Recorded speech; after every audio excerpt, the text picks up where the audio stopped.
Galera, ótimo começo de semana para todo mundo. Lá se foram 586 dias de guerra na Ucrânia. Eu já quero traduzir para vocês um primeiro resumo com algumas das principais informações a respeito da guerra no dia de hoje. Primeiro, quero pedir para você, por favor, já deixar o seu like, confirmar se já está inscrito no canal, um comentário também bem bacana, é sempre muito bem-vindo e também ajuda.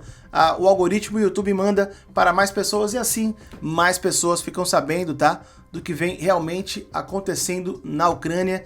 Já se foram 586 dias de guerra na Ucrânia. Infelizmente, eu já quero aqui usar a nossa boa e velha tática Translate to Portuguese para traduzir para o português e dar aquela dinâmica. A Ucrânia disse que seus sistemas de defesa antiaérea derrubaram 16 dos 30 drones que foram lançados pela Rússia nesse último domingo. Derrubaram aí a metade, uma mais aí do que a metade dos drones lançados contra o território ucraniano só nesse último domingo. Portanto, no dia de ontem, as autoridades disseram que a infraestrutura civil e os armazéns de armazenamento de grãos, eles traduziram armazéns de armazenamento, acho que depósitos de armazenamento, perdão, de grãos, né? Foram danificados na região de Cherkasy, bem como nas regiões de Mykolaiv e no leste de Dnipropetrovsk. Essa cidade é difícil a pronúncia, né? Dnipropetrovsk, é mais fácil o Dnipro ali, né? Então, mais ataques, né, durante o fim de semana. Também a madrugada de sábado para domingo também foi muito tensa em ambas as regiões, né? Tivemos aí lá em Krasnodar, na Rússia, aeroportos parando temporariamente, né, por conta de ataques com drones ucranianos logo nas primeiras horas do dia, né?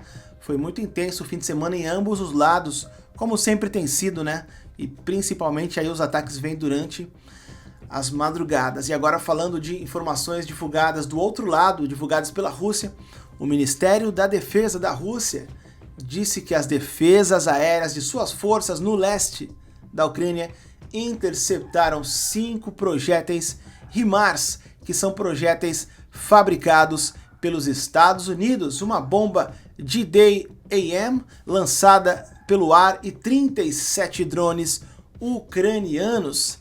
Então, bom, os russos geralmente sempre eles lançam que abateram tudo que foi lançado, tudo que foi investido contra o território russo, eles abatem, né? É difícil de saber aqui com precisão o que é verdade. Eu confio muito mais no que é divulgado assim pela Ucrânia, que fala, foram lançados 30, infelizmente só conseguimos segurar 15. Eles divulgam ali mais um número que parece ser mais verdadeiro, né? A Rússia não.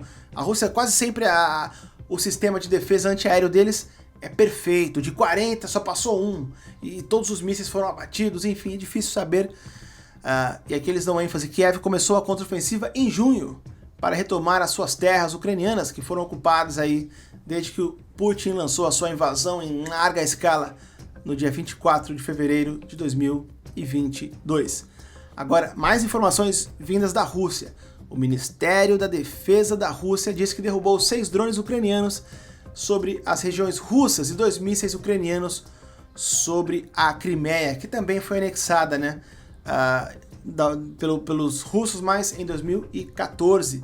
Muitos dizem que o início dessa guerra na Ucrânia-Rússia, foi lá em 2014, exatamente quando os russos invadiram e tomaram a Crimeia. O vice-primeiro-ministro da Ucrânia, Alexander Kubrakov, disse que mais 5 navios estavam a caminho dos portos marítimos ucranianos, usando uma espécie, né, de corredor para exportações agrícolas, depois que Moscou se retirou das Nações Unidas e do Acordo de Grãos do Mar Negro, que permitia, né, a passagem segura. Então agora eles estão com os corredores meio que mais ou menos, né, um corredor, porque já que o Putin não acordou, não aceitou, né, que essas regiões sejam um corredor ali, um green hall, né, a exemplo, ele continua atacando aí a rodo, própria Mykolaiv, que é uma cidade portuária, a própria cidade na fronteira com a Romênia, que também é portuária, Putin lançando diversos ataques ali, até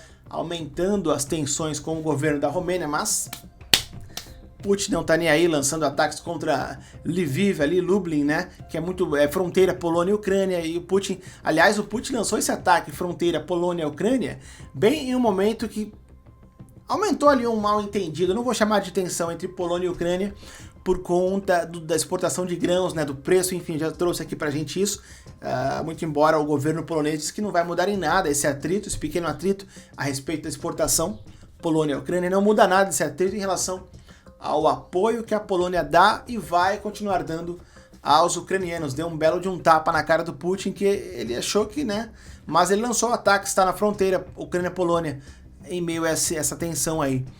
O primeiro-ministro do Reino Unido, o Rishi Sunak, recuou em um comentário do seu ministro da Defesa do Reino Unido também, obviamente, que poderia evitar enviar instrutores militares para a Ucrânia, tá? Então eles recuaram aí da ideia do Reino Unido enviar instrutores militares para treinar os ucranianos em território ucraniano.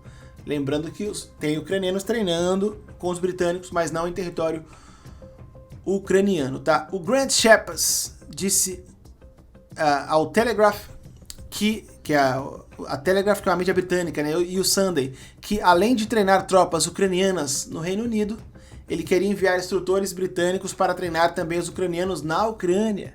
Horas depois, Sunak disse que não havia tais planos, isso é algo para longo prazo e não para agora. Não há soldados britânicos que serão enviados para lutar no conflito atual.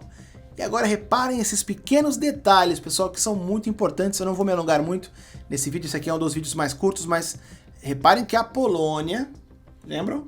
Prometeu enviar soldados ali começando o inverno, caso a contraofensiva não traga resultados. A Polônia foi o primeiro país que enviou os MiG-29 para a Ucrânia, lembram disso?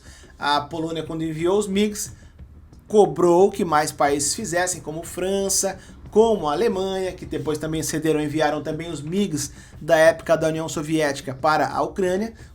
Esses MiGs, os ucranianos já têm conhecimento, portanto não teriam que ter um tempo de adaptação, era um tempo muito menor. E agora, depois de a Polônia falar que enviaria soldados, alguns outros países começam a ciscar na ideia, né? Embora o Reino Unido voltou, não vai enviar, mas já ciscaram na ideia. E nessa guerra, se vocês forem retroceder desde o início, tudo foi ciscado primeiro e depois enviado. A OTAN ciscou, o povo vai enviar tanque. Não. Aí viu que a ideia meio que foi colando, pum, enviou. Tá lá os Leopard 2 da Alemanha, os Abrams e vários outros tanques. Aí os jatos também, a ideia foi ciscada, vou tentar. Aí o Putin latiu muito ali, aí pum, foi. Lembram disso? E agora a ideia já foi plantada. A ideia de enviar soldados poloneses, agora britânicos, foi plantada. Daqui pra acontecer, ó, é um pulo. E escrevam o que eu tô falando, porque eu disse que as Wagnerettes voltariam para a Ucrânia, lembram? Quando o Prigozhin se foi, e eles voltaram exatamente para Bakhmut. Eu falei, gente, não se espantem se daqui para frente, poucos dias, os russos anunciarem a volta do Wagner, já que agora não tem mais o Prigozhin, como se o problema fosse ele, muito embora ele realmente fosse muito icônico e muito importante para o Wagner, né? Escrevam o que eu tô falando, a ideia foi plantada ali, foi ciscada. Daqui para acontecer é um pulo, tá? Enfim, vou ficando por aqui, um pequeno resumo aí com algumas das principais informações do dia de hoje. Peço que você, por favor, a respeito da Ucrânia, né?